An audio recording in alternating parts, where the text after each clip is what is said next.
So over the weekend, I went to the restaurant. It was lovely. I had a lot of lovely dinner. And the waitress came over to me and she said, how did I find my steak? And I said, yeah, it's right next to the chips. And then I worked out how you can find Will Smith when he's lost in the snow. Because you can easily search for the Fresh Prince. Did you get these off CFAX? Oh, no. Oh, no. Oh, no. Not CFAX, my friend. Oracle. Press yellow to reveal. Press yellow to reveal the joke. Oh, I miss Oracle and CFAX. I really do. I miss those simple systems. Simple times. Simple times. Yes, Great exactly. joy. Look how much I have. Knowledge is power. Yes. Knowledge is power. 8-bit power. sitting there downloading Mr. Biffo's World off of Oracle or whatever it was on the tape, listening to it. Anyway, hello everyone. Welcome to Black Dog version 2, episode 68. I'm Lee. I'm very nice. Is that really you? That is really me. That is really my name in Morse code. Right, okay. Well, okay, fine. So, and Jim? Sorry. I'm Jim. And I'm Elton. I'm very underprepared compared to Clearly. Darren. Yeah, clearly someone had a bit of extra time on his hands at lunchtime. Hey, I'm on a day off. What can I say? I'm on a break. Right, okay. Well, hello everyone. Yes, so we will be seeing this week how everyone's week's been, and then we will be getting a bit of feedback. We got a piece of feedback for last week's episode, and we've also got a bit of feedback for the week before's episode, which was the one I was kind of expecting, but it turned up a little late, so we'll be reading that out later. Just like buses. Just like buses, you ask for one piece of feedback and then it comes along. Anyway, so we'll be reading that out later. And then we'll be moving on to this week's movie, which was Jim's choice, which is, Jim? Parasite. Parasite, yes indeed. Not the Charles Band one. No. Or as we found out just before recording, me and Elton found out, what was it? It was another name for The Faculty. Yeah, it was The Faculty. The 1998 film was also known as Parasite. So it's not that. Not that. It's more about housing than aliens, let's put it away. So we'll be talking about that, and then we'll be moving on to next week's film, and then that'll be it, and everyone will go home, and then we will all have tea and cake. Cake and tea not supplied. Right, so let's get started. I know for a fact nothing much has been going on in Elton's realm, so we shall skip lightly over Elton and move on to you, Jim. How's it been, sir? Well, I was left on my own this weekend. Tracy went to a hen do for her friend Patsy in Cambridge, so I was left to my own devices. But it turned out to be one of those irritating days, but known to man. Oh, no. Well, for this goddamn house I'm trying to finish, I was supposed to get carpets fitted on Saturday. And the lady in the shop said, well, is it currently empty? I said, yes. She said, well, what we do, because we can't give you a time, you give us your mobile, the fitters will ring you before they sort of leave the last job, like half an hour before, so you can get the property and you're not waiting around all day. Yeah. Now, there's only sort of one slight problem. I live on the other side of town, and like half an hour, buses, no. A taxi on a Saturday, within half an hour, no. Yeah. So I had to rope my good friend Gordon and say, Gordon, do you fancy you can just hang around at my house on Saturday afternoon, and we'll wait to go over that. You can run me over the house if you don't mind. Yeah. Yeah, sure. So we waited, and we waited, and waited, and waited. And, a long story short, the very afternoon, I'm not getting back, where you couldn't really settle to do anything really fun. Like we could have got the consoles out, we could have got the board games out, we could have done tons of different fun things, but we didn't because we're expecting a phone to ring, which didn't. Oh. So that was fun, wasn't it? That was lovely. And then to cap it all off, I nipped out in the morning and bought some fresh milk But I like a glass of milk before I go to bed. I opened it up. And although it's dated as to tomorrow, best before, it was off. So I thought, thanks. Nice. Thank you so bloody much. So you just had a little chew on it and then put it to bed. Yeah. What an irritating day. Oh, shit. The wife's away. I'm supposed to be having an Indian smoking cigars and watching porn on the big telly. But no. Porn on big telly. Yeah, porn on the big telly with volume up and everything. Luxury. That's a scary thing when something's bigger than real life. Well, we'll be on your telly, especially the haunted ones where they're coming out at you. Yeah, porn on haunted telly. There you go. There you go. That's he slimed me. Oh.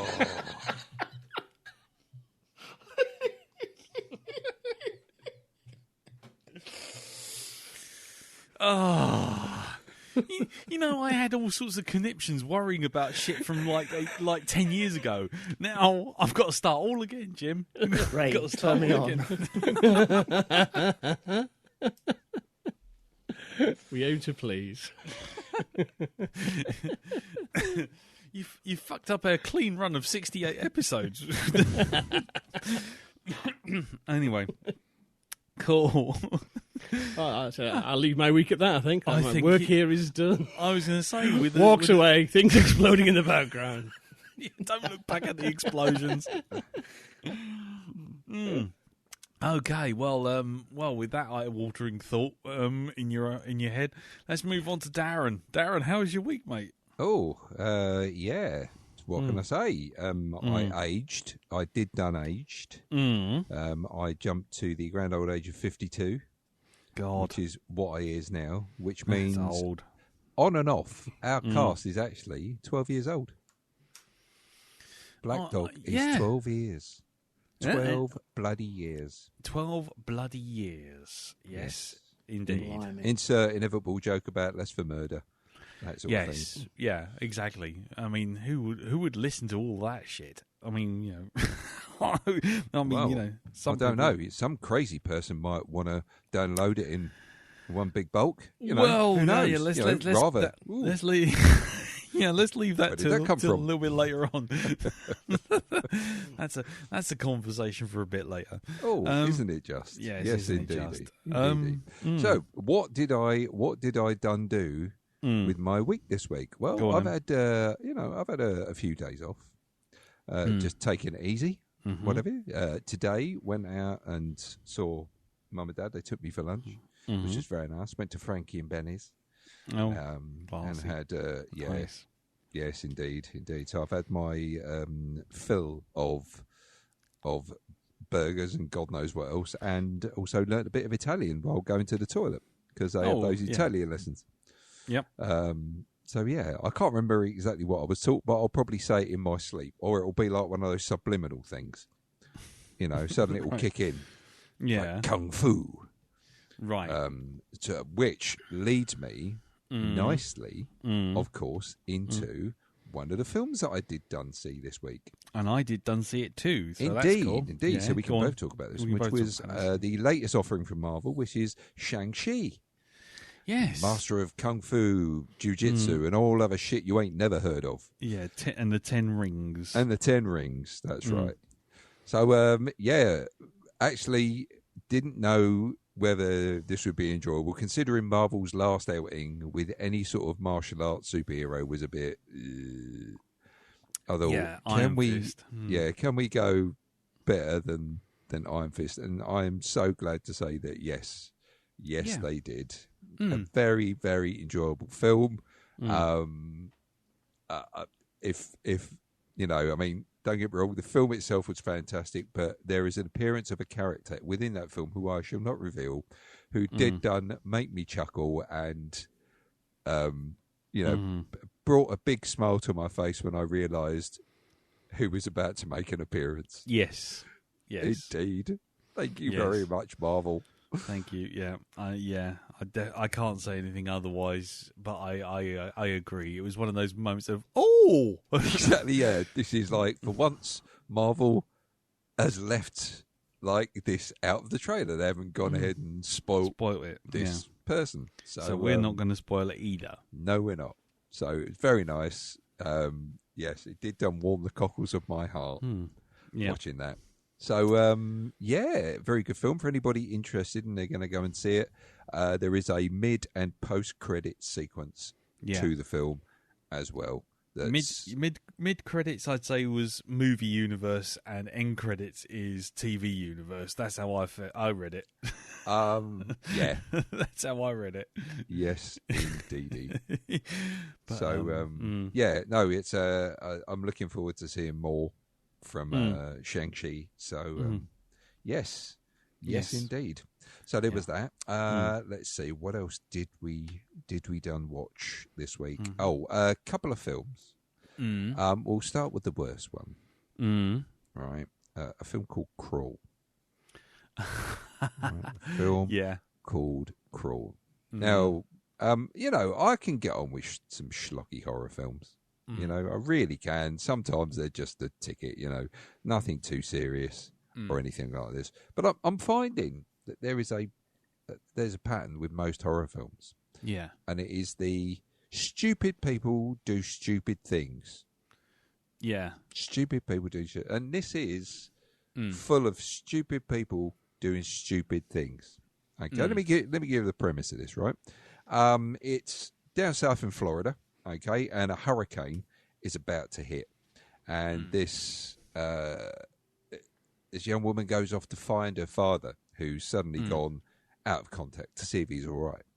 Anyway, to cut a long story short, she gets to his house, finds it's like there's water flooding into the basement, and she finds him unconscious, sort of like somewhere in it, right? And she finds like he's got big gash marks all up his shoulders.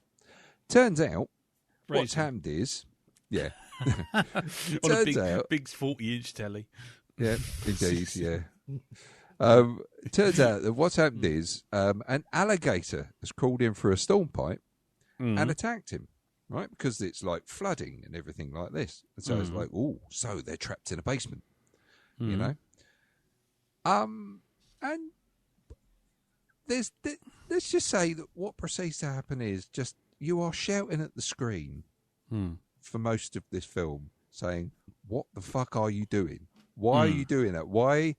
Okay, you've just stabbed this thing in the eye. Keep stabbing it. Just keep stabbing it with the screwdriver that you've got in your hand. Don't drop the screwdriver, okay? Don't put the screwdriver down. Don't suddenly turn around and run away from this thing. You've injured it. Keep stabbing. Stab the other eye. Might blind it. Whatever you like, you know? Yeah. Because you would do that in that situation. You'd want to kill this thing. You've got it on the rocks. Right. You know, just kill it. Stab it in the head. Right. She does manage to take a couple of these things out because guess what, people? There's more than one. Oh. Yes, there's not just one alligator in this place. Oh, no. There's like a whole crop of these things have turned up from the swamp and they swum into town, right?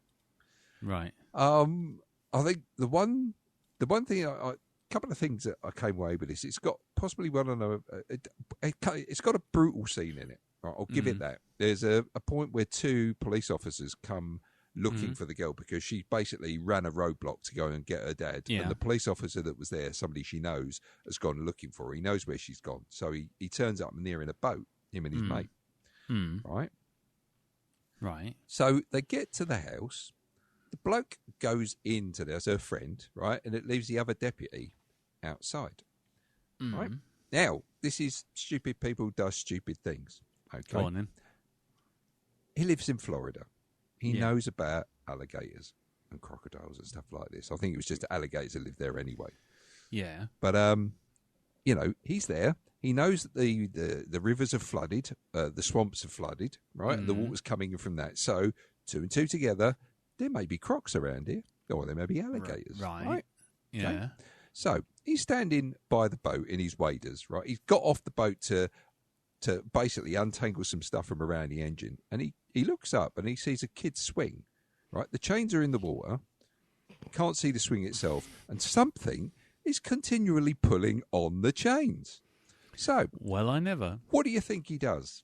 Do you think he gets in the fucking boat and calls his mate and says, you might want to watch out, something's moving a swing out here, right? I think it might be an alligator, right? Yeah. Or B, does he slowly walk round the boat and slowly walk up to the actual thing, to the actual chains moving in the water? What do you think he does?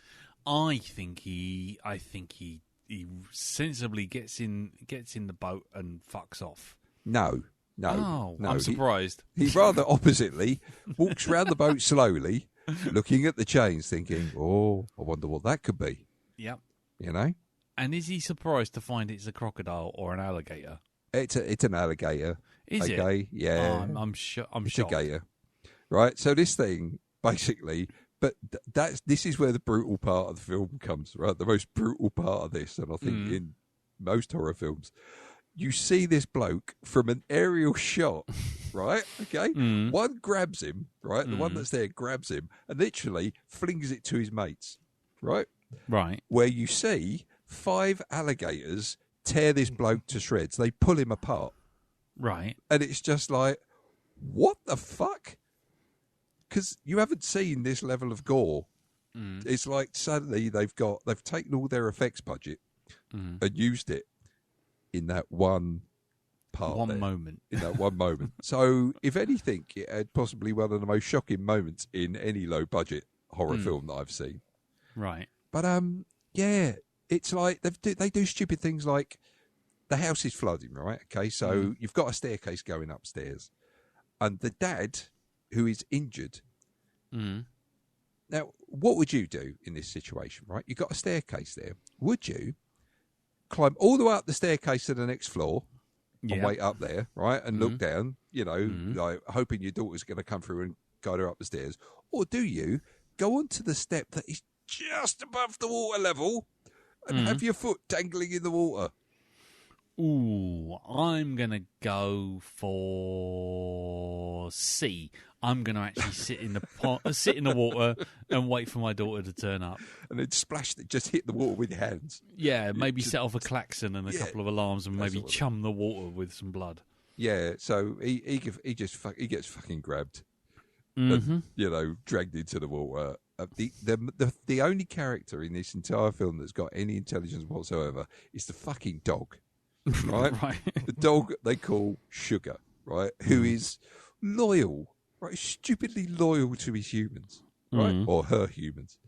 But the thing that I noted was when she got near the staircase, she shot up the fucking stairs and went up to the second floor. Yeah. Right? Because that'd be sensible. Exactly, because she's seen a lot of death and destruction. That dog's seen some shit. That dog has seen some shit. Oh, nice. Jesus Christ Almighty! So, if you're looking for stupid people do stupid things, Crawl is your movie, and I think that was on Netflix or Amazon, one of the two. I'll be sure to avoid it. Thank you very much. There you go. That doesn't sound like my thing at all. Thank you for your service. Thank you for your service. Yeah. So the other film I watched was a film I took a chance on Netflix. It's called Final Girls. Oh, right. Right. Now, this one is a story about this girl whose mum starred in an 80s horror flick. Okay. A slasher, like a Friday the 13th. Hold on, was it Michael Myers? No, Friday the 13th. The one with it's like a fucking kids summer camp, summer camp job, right? So is it Friday? Is it Friday the 13th? Yeah, it is. Yeah, Jason Voorhees, isn't it? Yeah. Right. So they have. She starred in this film about these group of kids who go to this, and it was the only film she really starred in. She was pretty famous for it. Anyway, what happens is the girl and her mum are in a car accident, and the mum dies. It jumps to 3 years later, and one of the people that she knows runs a geek night, so he's running like this horror fest thing, and he asks her to come along as like to do a Q&A. This is the girl, her daughter, and she's obviously still traumatized by the death of her mum. She doesn't want to go, but she does anyway. So, cut long story short, there's a fire that sets off in the cinema with all these people in, right? Her and her friends escape through the cinema screen, and all of a sudden, the next thing you know, they're waking up outside in a forest. Turns out they've jumped into the universe of the movie, right? Because it was playing at the time, right? So this is Last Action Hero, but for horror films. It is, yes. It is. And it does clever little things like they're standing there and like this van pulls up and it's two characters from the movie. And they're kind of like, all fucking five of them are standing there just aghast. Her and her friends, like, are you seeing what I think we're seeing? Yeah. This event repeats itself every 92 minutes because that's how long the film was. Right? So they have to go along with it to try and get out of this. Now, the film is a 15, right? So really you shouldn't expect loads of blood and gore, but it does things creatively, so you kind of forget it's a 15. It's like, people getting hacked to death in silhouette. That sort of thing. using like the Halloween gags, sort of. That's right. Everything's implied and nothing's actually seen. That's right. And it's like the only way to attract the slasher is to perform a slightly sexual act. So it's like the virgin's getting down to it and stuff like this, and then he suddenly turns up. So it's like all the slasher movie tropes, yeah, that kind of thing. And I didn't actually find it too bad at all. I actually found it quite entertaining. Yeah. So I won't say any more of it. What else? Because it does do some clever stuff. It does sound interesting. It is. We watched it a few weeks ago. We thought it's a really good, fun Friday night movie. Isn't it? Yeah. It's some really... It's clever and some really, really, really funny things. Right. In it. So, it just escalates as it builds up. Yeah. It gets more and more bizarre. Nice. Yeah. It's kind of like they do follow the plot of the film to try and get out of it, but then it takes a bit of a right turn and they have to make up the ending because something happens and it's like, oh no, that shouldn't have happened. And so then they have to figure this shit out. Yeah. Right? To try and get out of this universe, they've got to end the movie, but they've got to end it kind of how the original one finished. Which means that some of them must have to die deliberately to make the ending happen. Oh, right. Yeah, it's there's a character that gets off and it's like, oh shit. No, that shouldn't have happened. Yeah. And so, then it takes a bit of a right turn with that. And like I say, it's, as me and Jim have pointed out, it's a good, fun Friday night movie. Nothing too deep at all. And what's that on? That's on Netflix. Oh, and it's called Final Girls. Final Girls. Yeah, if you've watched things like The Babysitter, that sort of thing, I'm a big fan of both that and its sequel. This one I think might appeal to you. Oh, right, okay. So it's very knowing. Cool.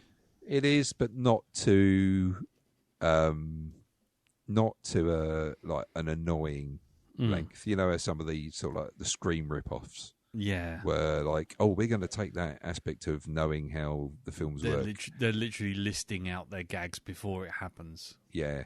And it's like, we're just going to keep repeating the same thing over and over again. It's not like that. They establish that, it's the virgins and that always die. Oh, no, the virgins survive and the people that are actually about to have sex are the ones that die. That, which reminds me of that brilliant gag, and I'm not proud that I watched it, but Jason Goes into Space. Oh, right, okay. Where he's actually on board a spaceship in the far-flung future, and he's been frozen and picked up by a spaceship. Yes. And he's walking around, and he's been defrosted, and he's walking around, and he's killing all these people on the ship, and then the crew work out that they can deflect him by distracting him with a holodeck. Oh, right. And he walks on VR simulation of 80s Camp Crystal Lake. Exactly. So he walks into this holodeck of Camp Crystal Lake, and there's all these girls lying in sleeping bags, going, "We're about to have premarital sex. I'm going to have smoking, and now I'm going to have drugs." And then it cuts away to the people running away, and there's Jason sort of looking amongst all these holographic people. And the next thing you see, it cuts back to him, and he's stuffed everyone into a sleeping bag, and he's just smashing the sleeping bag into the ground, just spending hours just smashing them around. Did you feel dirty after that? Did you feel dirty for watching it? I could not help myself for laughing. I had to give it props for that. That holodeck gag was not worth it, but certainly forgave a lot. But anyway, so Final Girls. Yeah, so Final Girls. And just couple of other things I watched. Archer, the latest season is now on Netflix. 12. Yeah, or season 11. It's season 11. It's the one where they actually go back to being spies. Thank fuck for that. Is all I'll say, because it's actually funny again. Right, because I was going to say, because season 12's currently airing on FX. Oh, right. Well, this is season 11 where he's Archer's come out of the coma now. Right, and he's got his tactical cane or something, hasn't he? Yeah, and he's more, if he was never a liability before, because he's been out of action so long, he is now. Because, yeah. Cyril is now, the super spy. He's been doing some training. Oh, right. So, you'll see that. So, very enjoyable there. And I finally get Rick and Morty. Oh, you finally get it? I finally get it. I watched it today. I've watched 2 episodes, right? I watched it again for about the 5th time. And I started laughing at it. Yeah? It finally clicked. Yeah? So I shall now be going through every single episode. Awesome. The crime heist episode is genius. It's in season 4, but it's like that. Right, okay. It's a lot of sort of like people walking up to other people and going, "Oh yeah, you're going to double cross me, and I'm going to double cross you, but you're going to double cross me, but I'm going to double cross you. But we've got to assemble a team to go and break into a bank." And as he walks in, Rick will walk in to sort of get someone, and every time he goes, "Do a bank job," and they go, "Son of a bitch, I'm in." While this sort of jazz, and he goes, "Cue the jazz music." It's brilliant. Have a montage. It is really good. Just keep walking up to various people and them all going, "Son of a bitch, I'm in." Well, I look forward to getting there finally. Yeah, it's very good. And Mr. Poopy Butthole as well. Don't forget him. Well, we've had was it Terrible Terry, or whatever his name was. What is it? What's it? Terrifying Terry? Is that his name? Yeah, I know the one you're talking about. The one who doesn't he say bitch a lot? Yeah. Yeah. I'm gonna get you, bitch. Oh yeah. The Freddy Krueger. Yeah. Oh, bitch. Yeah, he's our was it non-copyright infringing Freddy Krueger alike? Yeah, with swords in his hands rather than knives. Yeah, exactly. It gets a lot better as it goes on. Trust me. Yeah, I think Mr. Meeseeks is in the next. It's either the next episode or the episode after that. Existence is pain, Jerry. We had the lawnmower dog episode, oh yeah, the second one there. What happened to my testicles? Summer. I looked for my testicles. I couldn't find my testicles. Where are my testicles, Summer? Yeah. Have they Cronenberg head term he does? Yeah. When he says it, it's like, ooh. Where are my testicles? Have they Cronenberged Earth yet? No, not yet. No. Okay. No. Okay. We'll catch up with that. When you come back to some of these, because some of the stuff is just it gets more outrageous as it goes on. Indeed. Elton, have you watched any Rick and Morty? Not really. No. I've tried it, couldn't get into it, so I left it. Okay, well, that's a Shonky Lab episode that won't be happening then.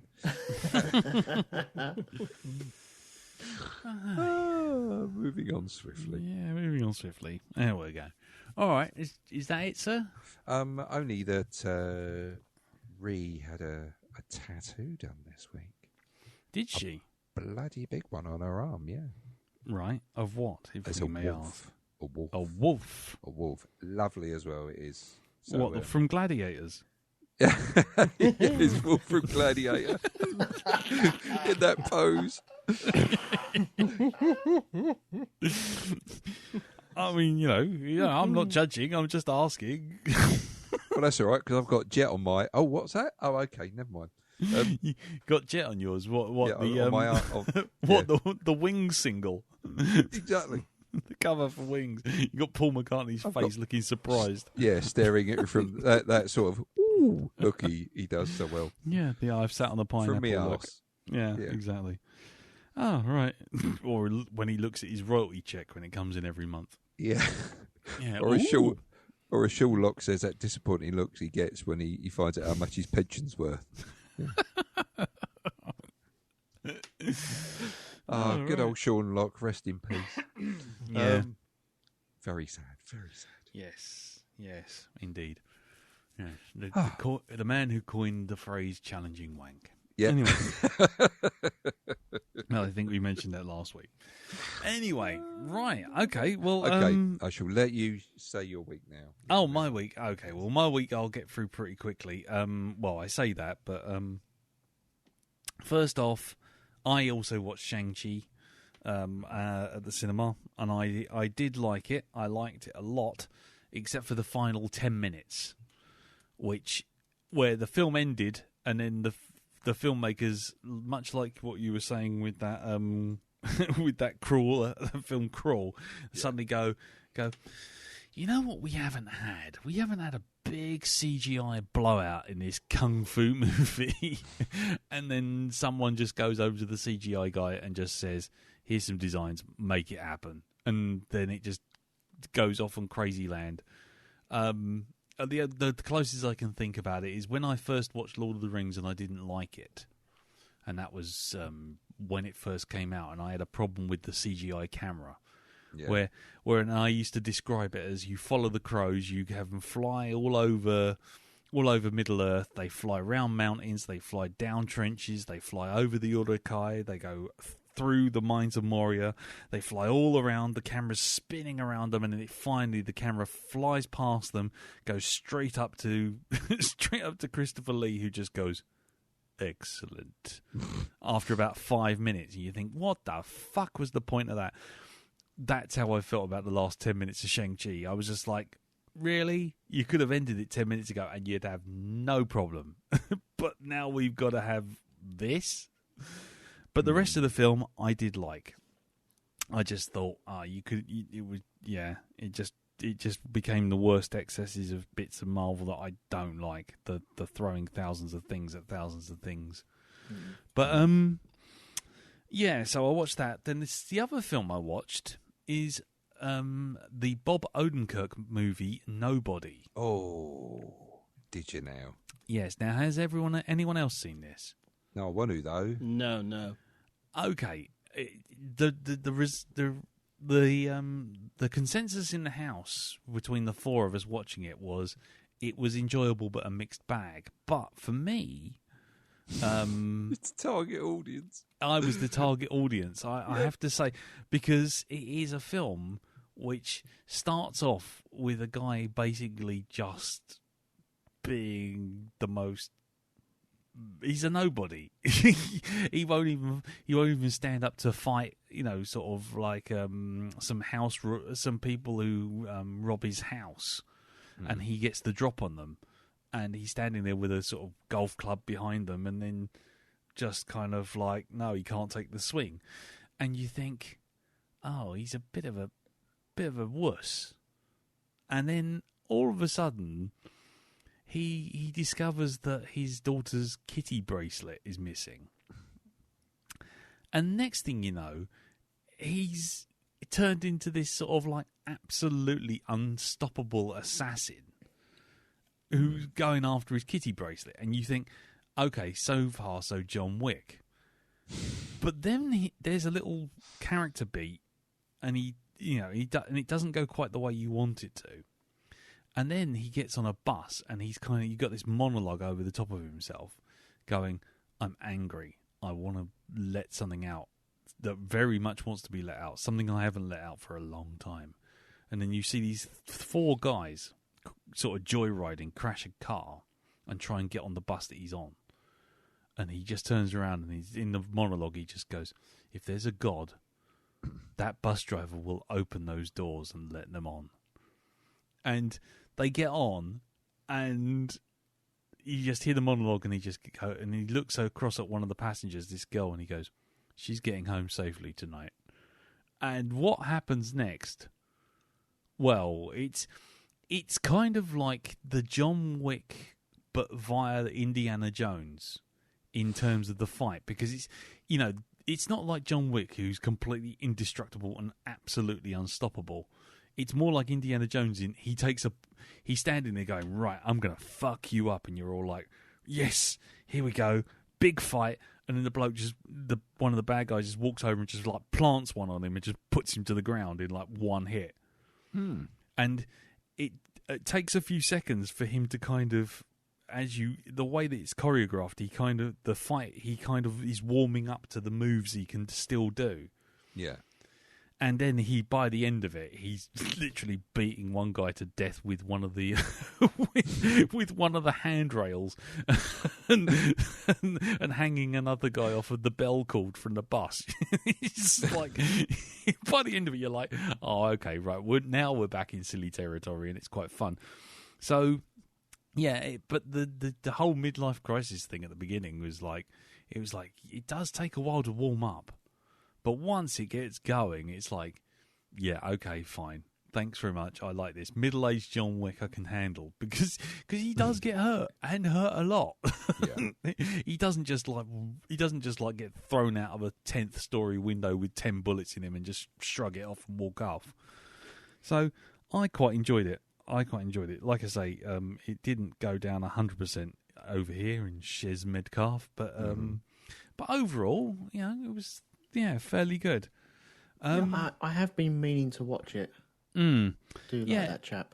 Yeah, that's the thing. That's the funny bit. It is seeing Bob Odenkirk, who you might remember from things like Better Call Saul and the comedies he did with David. Was it with Chase? I can't remember his first name.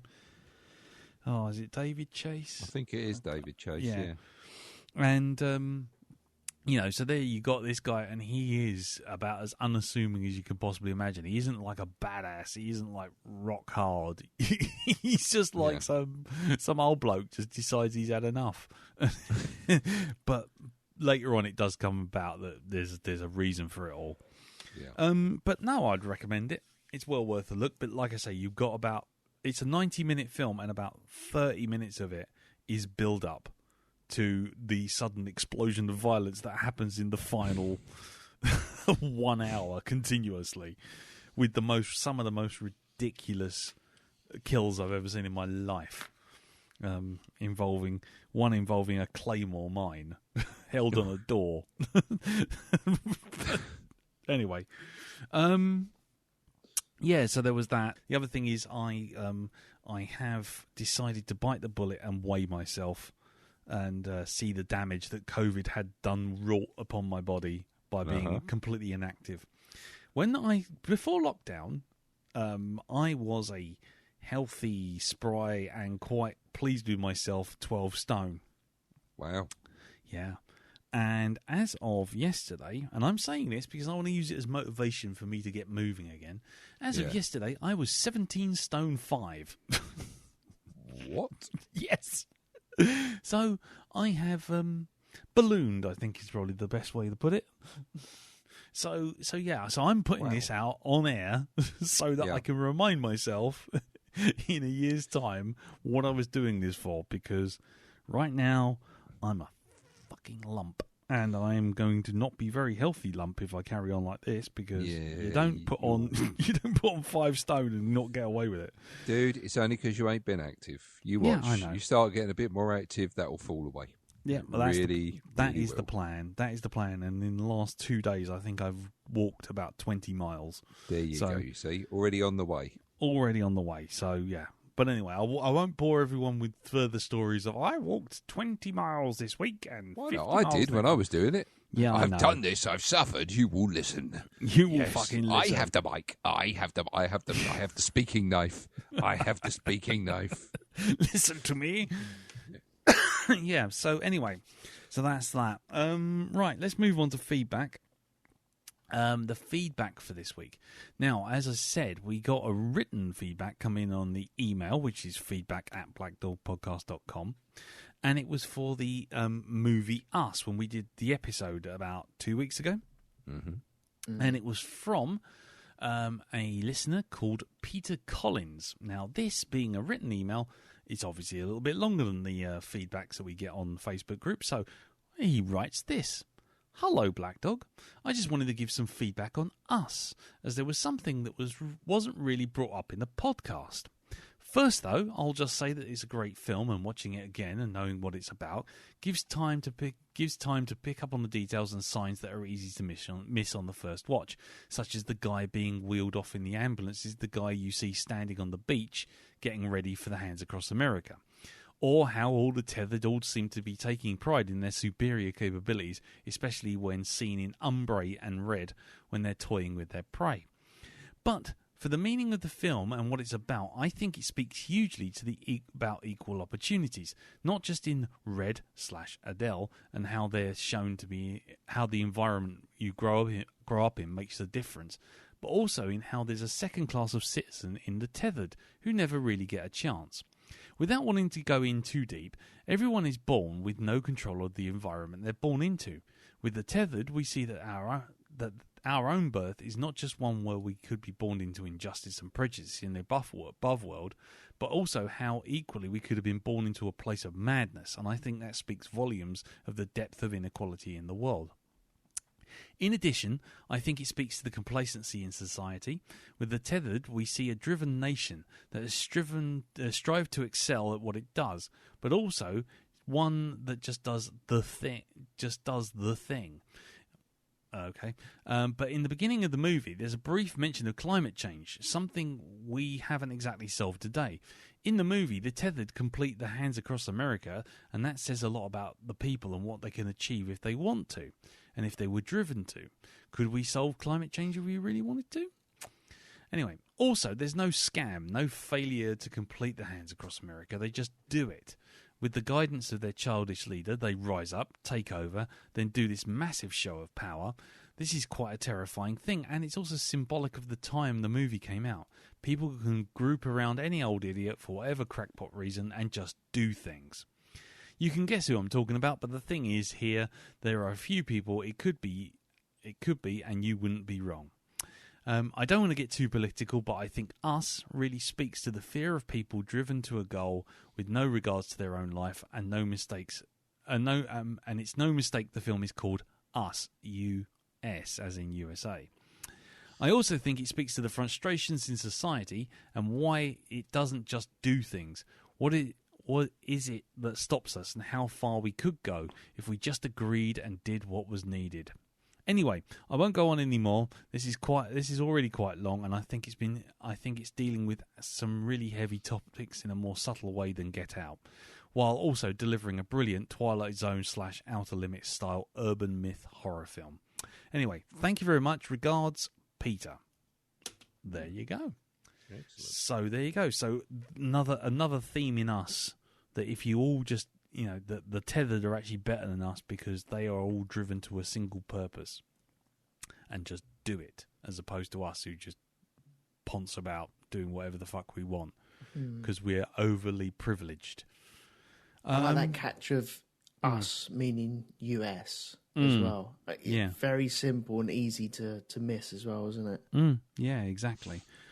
And yeah, it kind of also is interesting because in some ways you can also look at it in, now I'm thinking about it, in a sort of, was it the communist ideal, isn't it? Everyone's in red and everyone moves as a unified force behind one single leader doing exactly what they have to do to get something done for the good of the whole nation. There's a, that sort of thing there. Anyway, lots of food for thought there, and if it wasn't for the limits on feedback time, I'm sure we'd actually have a bit more to talk about there and follow it through. But thank you very much for that, Peter. Thank you very much for your feedback.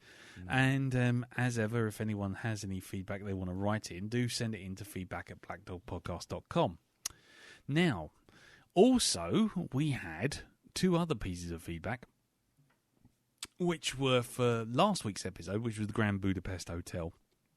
And the first one was from Reverend Peter Organ, who does the broadcast, which you can find at broadcast.libsyn.com, and they're doing the original series Star Trek. They're doing a series on Lower Decks, and they're also doing Buck Rogers.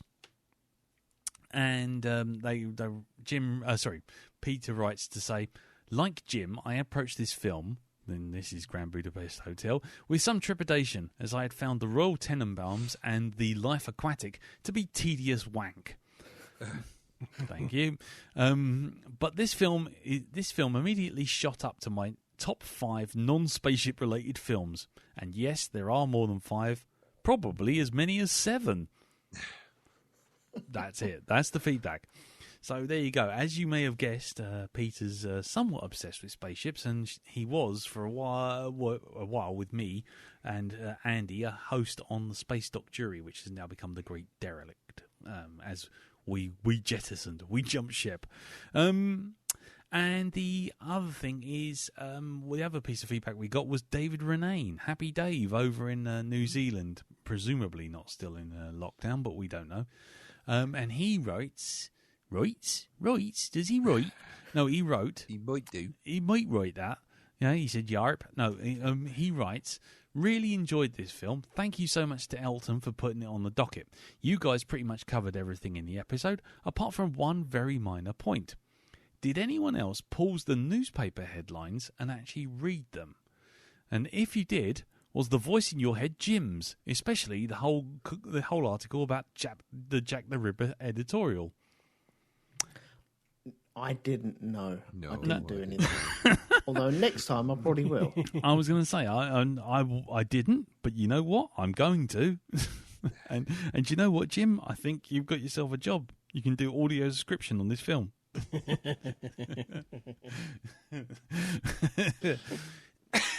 Oh, excuse me. Anyway, so that's Dave. That was David Renane. So thank you very much for that, Dave.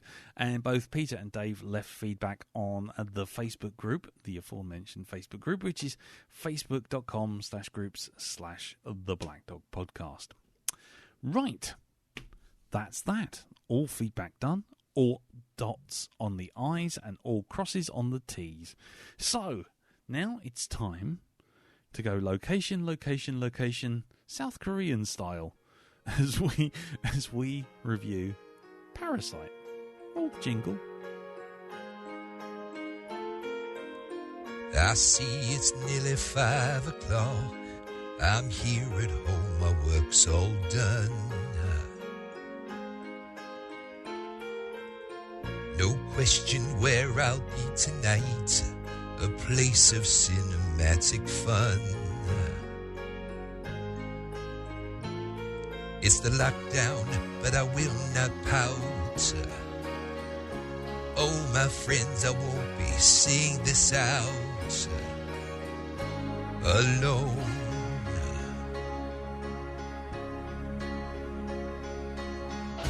There's Lee and Elton and Jim and Darren, all sitting far apart for social distance.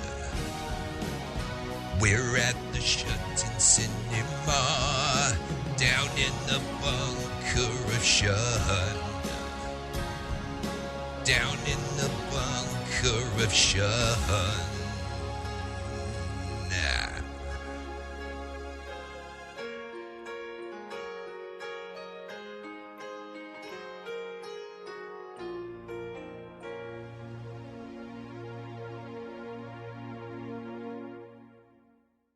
Hey fellas, it's been nearly 5 years.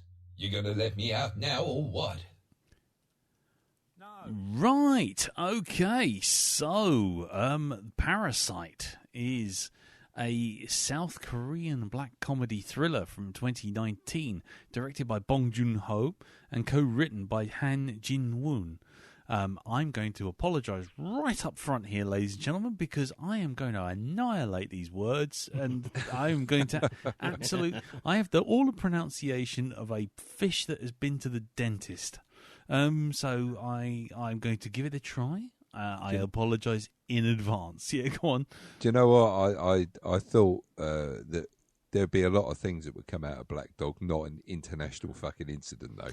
Well, you never know. I mean, give us a chance. The night is yet young. you know, there are allies. South Korea's our allies. You know this, don't you? Yeah, I hate to say this, but I think all things are possible, and as Jim said, the night's young, and we haven't finished. We've still got at least an hour, possibly more, to record. So let's see how we go. The film stars Song Kang-ho, Lee Sun-kun, Cho Ye-jun, Cho Woo-sik, Park So-dam, Jang Yi-jin, and Lee Joon-ho. Blimey! I think I almost got away with it. You got it. Yeah. Well, I'm looking at the news feeds, and North and South Korea haven't like turned around and just gone, "I'll tell you what, let's just forget our past differences." Because listen to that cat. That cat. Oh my god. Okay, calling yourself a cat now. Yeah, this is that crazy cat. Jesus Christ. Anyway, so the film follows a poor family who scheme to become employed by a wealthy family and infiltrate their household by posing as unrelated and highly qualified individuals. The film premiered in 2019, as I said, at the Cannes Film Festival, and it was also the first international language film that actually won Best Picture at the Oscars. Rather famously causing a YouTube meltdown, which if I find it, I'll put it on the Facebook group, but it is to be seen to be believed, because you just go, "Oh, America, oh bless you." The budget was $15 million. How much do you think it took at the box office, Darren? Oh, I think it took. Think, Darren. Think. Come on. Get creative here. I think it made ... dash dash. That's what I think it made. Yeah, dot. Okay, fair enough. Jim, how much do you think it made? 52 microns of peach fuzz. Nice. Nice. Very good. And Elton, what about you? One money stone. One money stone. Okay. I don't know if it's called a money stone. I think it was called a landscape stone, wasn't it? Right. Okay. Anyway, so actually, no, it made from a $15 million budget, it made $259 million. Wow. Not bad at all.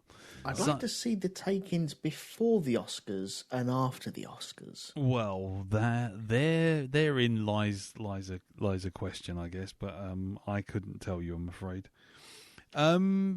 Yeah, I as I say, it was Oscar nominated and it won multiple times, but we won't get into too much of the Wikipedia and all that kind of stuff, lest it colour our view.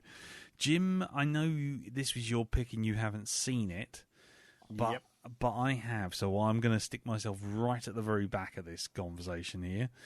So we'll do Elton, Darren, you, then me. And so we will go to you, Elton. What did you think, top line, of Parasite? Just quickly before we get into the chat. Top line. This was terrific. Yeah? This was really good, yeah. Lots of symbolism all the way through it. Lots of juxtapositions as well, which I quite enjoy. And sometimes they take some time in my little brain, my little feeble brain that is tries to work out films. But then again, sometimes it jumps straight out and it's just terrific. One thing I did appreciate it for is sometimes, maybe it's just once again my stupid little brain, but I was waiting for the supernatural thing to kick in, and it didn't, and I really appreciated it for that. Cool. Okie dokie. Cool. So then, what about you then, Dal? Me? All right. Okay. So, never seen this before at all. I've got to say, I really enjoyed it. Yeah? I really, really enjoyed it. Yeah. It's one of those stupid people who do stupid things at a certain point. You know, they clever up to a point, and then one silly little thing happens, and it all goes wrong. It brings the whole thing down for them. But if it's done in a certain way, then I've got no problem with it at all. And this does it in that certain way. It's cool. Yeah. Wow. Well, we'll get into the wow and the whats and the wherefores and the whys. Shortly, if I can formulate it as a question to ask. But what about you then, Jim? This was your pick. So what did you think, sir? I loved it. I thought this was one of those rare things where a film won a major award and it actually deserved it. Yeah. Yeah. Rather than the usual bollocks that gets awards heaped on it. Normally to make up for not giving the director or the actor an award a couple of years ago. Whereas this is kind of, I'm almost annoyed it won the award, because that means a lot of people probably won't watch it on the grounds of the films win awards are normally fucking shy. Whereas this is a film that, you know, really deserves to be widely seen. It's accessible, it's suspenseful, it has an awful lot to say, and I just loved the way kind of, as the film unfolded, the type of film it was kept morphing. And how you felt about different characters began to morph as well. Very, very clever stuff. Beautifully made, beautifully acted. A real roller coaster of a movie in all the best kind of ways. Excellent. Well, this is good, because this is the second time I've seen it. And I have to say, I've often meant to bring this up as a one for the docket, but I don't know why, but I've always stayed my hand because I just didn't know how it would go down, if I'm honest.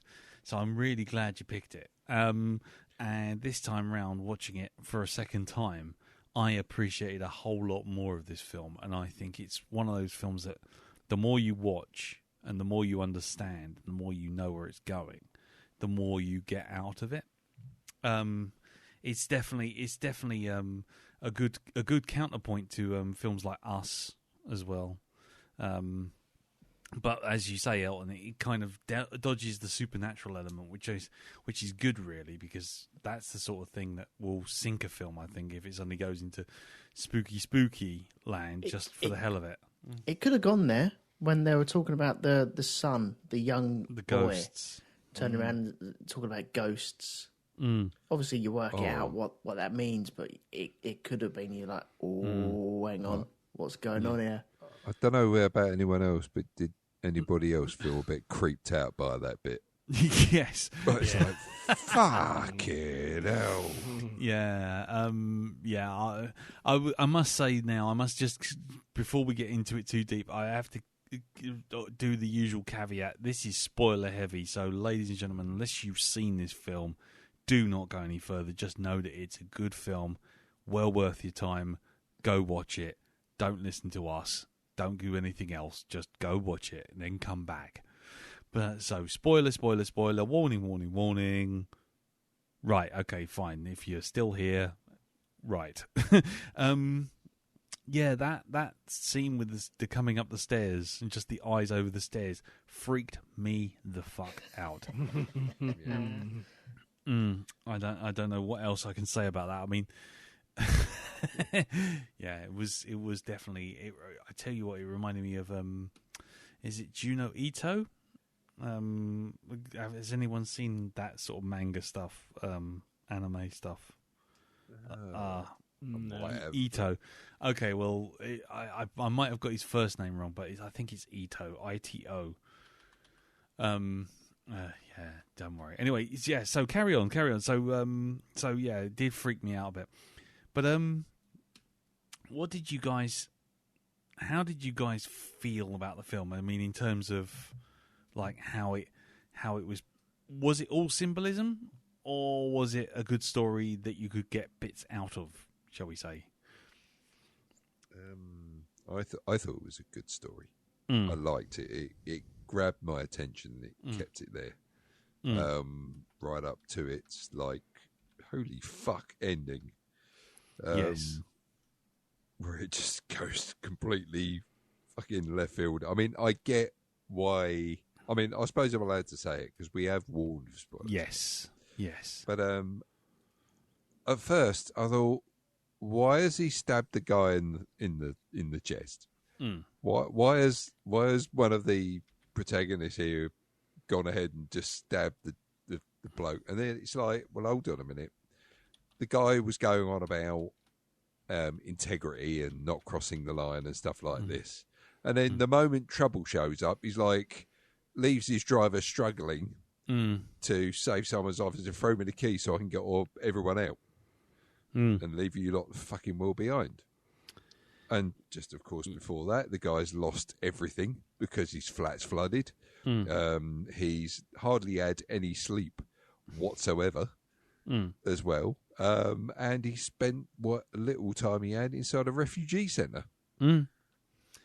So, yeah. So that's why you think he did the stabbing, yeah? Well, I think if it hadn't been before that, I don't know if he would have stabbed the guy in the chest. He might have hit him, but I think all of that, the tipping point there was the fact that his daughter's lying there bleeding on the floor. Oh yeah, when she didn't need to be. You know, she's like a fucking. It's a party for the little shit of a kid that they had, right? They've come out. I'll pay you fucking extra. You will do what I tell you. Yeah. You're being paid handsomely, and it's like, you know, daughter's laying on the floor. Don't sort of like, you know, try and help and get rid of bring the guy down. I just got to get my family out. You deal with it. Yeah, this is it. Fuck you. I'm gone. It's like, well, there you go. Okie dokie. I mean, I guess we might as well just dive into it. I mean, what about you, Elton? How do you feel about that whole sequence? Well, I don't want to tread on anyone's toes. No, just dive into it. There is a massive theme running through this about class. Oh yeah. Yep. Massive thing. And that moment, he's leaving him for his daughter to die so he can take his kids off. But it's the moment that he holds his nose. That is why he stabs him. Because he holds his nose, because there is that as well, yeah. He is the lower class. And it's disgusting. He has to roll this peasant out the way of his Mercedes keys to take the car away. And this theme runs through absolutely every single scene throughout this film. Yeah. And it's done in a way that it's subtle. It's not too in your face either. There are some brilliant moments. But yeah, that's the way I see that. You see it, yeah. So, what about you, Jim? No, I go along with that. It's the holding the nose. And it's... As I say, it's kind of... The film really, I think, toys with you because it starts out, the situation is sort of funny. And then it's as the sort of... The sack the housekeeping, oh, that's not funny. That's really cruel. Yeah. And then you think, these, you know, this family, they're very nice. But as it goes on, by the time you get to the end, I actually think, you know what? Fuck them. Yeah. Fuck them. It's your son's birthday. He wanted to go camping. And her reaction is, oh, well, you know, thankfully it rains, so we got out the camping. So we can have a garden party you get instead. No, don't bring in presents. Oh, just you know, come for the buffet. Yeah. And that's the vapid shallowness of these people. Noses in troughs. Yeah. Don't have any real friends. They're people who are rich enough to own supermarkets, but they'll fucking turn up for a free feed. Yeah. Yeah. Like fucking starving fucking students. You know what I mean? It's like, it pisses me off. I can get my class war head off. You know what I mean? I mean, the end is kind of that thing with that holding the nose. That was just the final straw. Just fuck you. Yeah, because for me, that whole class war thing. I mean, there were a number of references, and there's a number of nods to it, and there's a number of things just pointing at it. But the bit for me was the rainstorm just beforehand, and it's like everyone's in. The guys are all the Kim family are all hiding under the table, and they sneak out, and it's pissing with rain, and they sneak out. And they go down, and they go down some stairs, and they go down some more stairs, and they go down some more stairs. And all the time they're going down these stairs, and the rain is following them. And they're going down and down and down and down, and they finally get to their street, and their street is so low down that it's actually being flooded by sewage. And then they have to go down again to get into the basement to rescue their shit. But literally, in many cases. And they go down into that, and so for everyone in that street and everyone in those buildings and everyone in that area of town, it's like that rain is the worst thing that could have possibly happened to them. But the next scene is the parks, because the families, the Parks who are the haves, and then there's the Kims who are the have-nots. Just so everyone's clear when we're talking about it. But the Parks. The mother is sitting there going, "Oh, wasn't it good that we had that rainstorm? Because now what's happened is we've got a lovely blue sky, and it's cleared some of the muck out of the air." And it was like that bit just before, and so it's like that whole thing of the shit has literally come down, and it's destroyed people's homes, and buildings and streets are filled with shit, and those people up in the top tower, up in that house, are going, "Oh, wasn't that a lovely rainstorm?" But that rainstorm for everyone else down there, down the stairs, down the hill, down into the down, it was like that's the worst thing that could have possibly happened. And that rainstorm right there just goes, that's where your class war is, right there. The haves and the have-nots. And what's good for one person is not good for the other, and the thought that it could have affected anyone else, completely out of her mind. Yep. But there's another layer of that as well. Yeah, sure. Where you have the housekeeper and her husband living underneath the house. Which is where I was waiting for the dark supernatural turn to take, and it didn't. But it's cool. I thought it went in a really good direction. And there's a moment, because the Parks are the haves, isn't they? So the Kims, when they discover downstairs, when the old handmaid turns up, goes downstairs and shows them what they have down here. And they start talking down to her. There's a moment. You've had all this holding of noses and smelling and stuff like that. There's a moment when the son of Kim is holding his nose on the stairs as they're going down to see the handmaid and the husband, and it's all. There's a pecking order everywhere, isn't there? Yeah.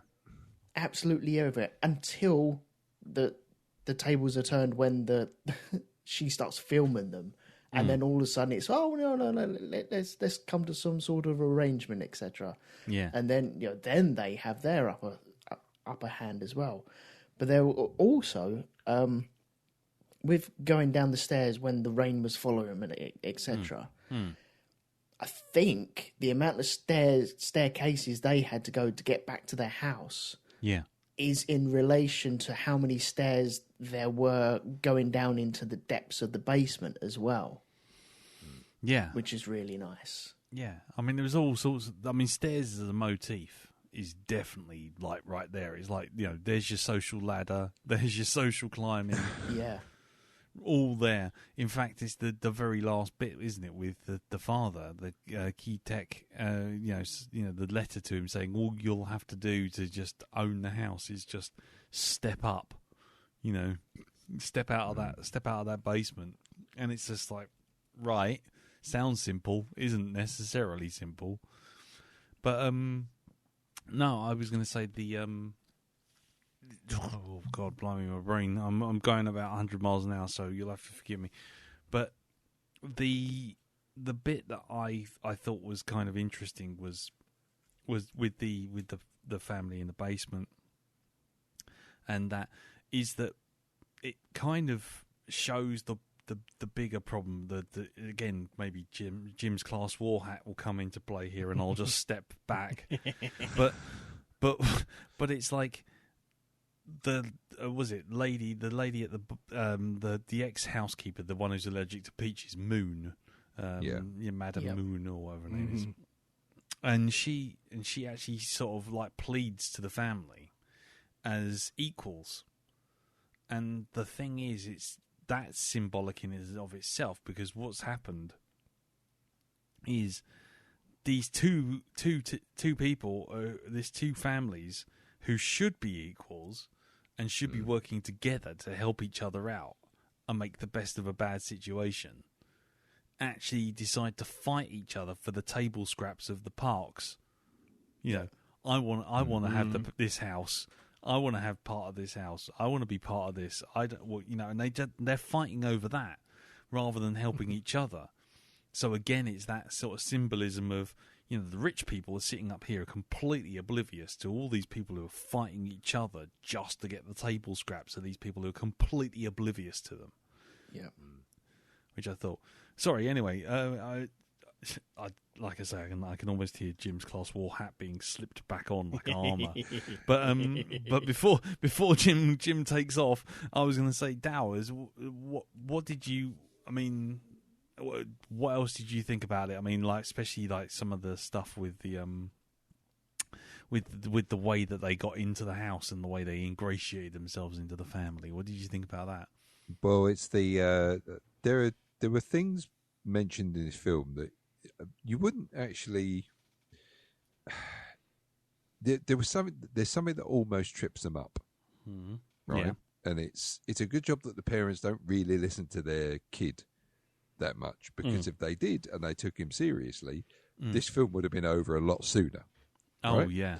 And it's when the boy notices the smell is every single person smells the same way. All these people who don't live with one another, right? Who are not related in any way, all smell exactly the same. It's that. Yeah. I thought that was clever. Yeah. It's like, that's something you don't think about. Tiny like that, Yeah.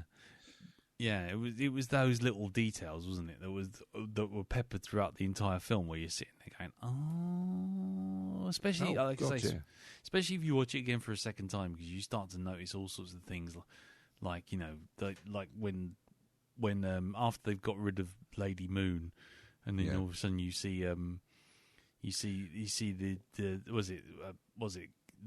the Kim's mother sort of going around handing out peaches to everyone in the family and everyone in the house, and the daughter going, "We never have peaches before." It's like, yes, just little things. But anyway, sorry, Jim.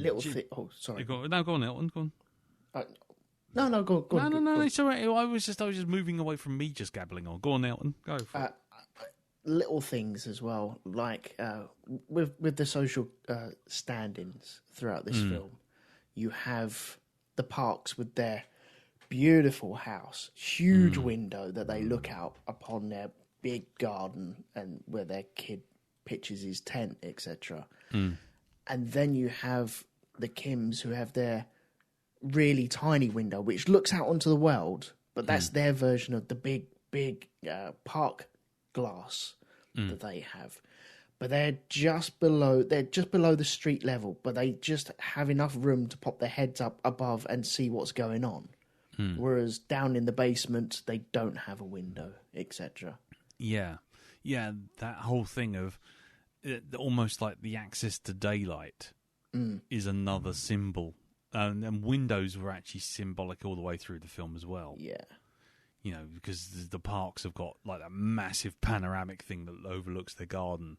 And then the Kims have got that little banner thing that's like about, sort of just above head height and only barely on street level. Yep. And then and then you've got like Moon and her husband sort of, living in a basement that just has no light whatsoever. And in fact, they are providing light. Yeah, they control the lights. They control the lights. Yeah, so they're actually doing the providing of light because they're the light that they can't actually have themselves. So there's that. Oh, here we go. That's a weird thing, that is. That's so bonkers. I wasn't expecting that at all. Oh no, the dad's home. Hang on a minute. I just got to go click this. What? Yeah. What are you doing? Yeah, again, another symbol, isn't it? It's that whole thing of he doesn't even consider why his lights are switching on automatically. But there's some poor sod in the basement literally pressing these buttons, following him up the stairs by the sounds of his footsteps. Oh, dear. Anyway, Jim, sorry, you were going to say something earlier. You got something to chime in. Well, the thing is, it's like, you look at this situation, and an interesting question is, whose fault is it? Mm. And on one hand, it's obviously the rich people are stoking discontent. They are too fucking stupid to do due diligence and check CVs or get references. Yep. They are too lazy and too cosseted to do that, and their life is so perfect they have no concept that people We'll take them with the fucking cleaners. Yeah. But you can say, well, yeah, they try and see the best in people. Later on, you realise they don't really see the best in people. They just pretend to be nice, which is different. Yeah, there's that lovely line of, they're nice people. Well, they can afford to be nice. They're rich. Yeah, money makes them nice. Yeah. Money is an iron is a lovely line. Yeah, exactly. All the creases. Yeah. But I think if you're looking for a villain in this film, I think it's the housekeeper. Really? What, Lady Moon? Yes. Because everything falls apart because of her. Mm. And it's because she's not been on the straight and narrow. She's as bad as the Kims. Mm. She's worse. She's got a fucking husband living in the walls of their fucking house. I pay for his food, but that's not really the point, is it? We've got a man, your husband, slowly going mad in the fucking crawl space of my house, you fucking cunt.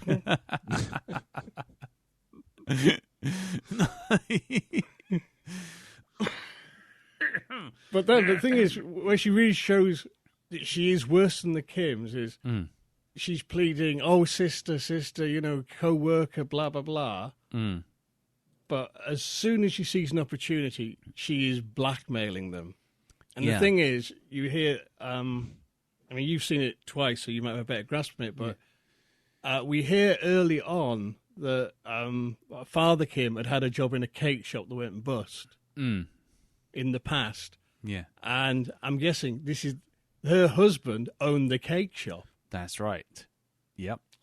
And you can see on his face, he connects those dots. And he's about to go, and he will cut them a deal, because that's the kind of guy he is. Yeah. Yeah. At the end of the day, I have every belief that he was going to say, right, hey, we're on the same side. We can work something out here. Mm. But she doesn't. She fucking reverts. That's right. And suddenly she decides she's better than them, when in fact, she's worse. Yeah. You've got a husband going mad. She left in such a hurry. She's left in there for how many days? Starving the poor bastard. Yeah. Well, but from that, though, that's when everything spirals literally out of control and people end up dead. Not to mention, because her fucking husband's roaming around like a fucking ghoul in the crawl space, the young son's got fucking issues. Yeah. That again goes back to that thing of, it's like, really, if they all just work together and actually, and did unify as a plan with all six of them, they probably would have been perfectly fine. But both sides do that same thing of well, actually, I'm going to step on your head to keep my head above water, rather than the other way around, rather than working together. And that's, yes, she does. Lady Moon does do exactly that, but she reverses the rules, but as soon as she gets an upper hand. But you also got to say, well, hang on, they did.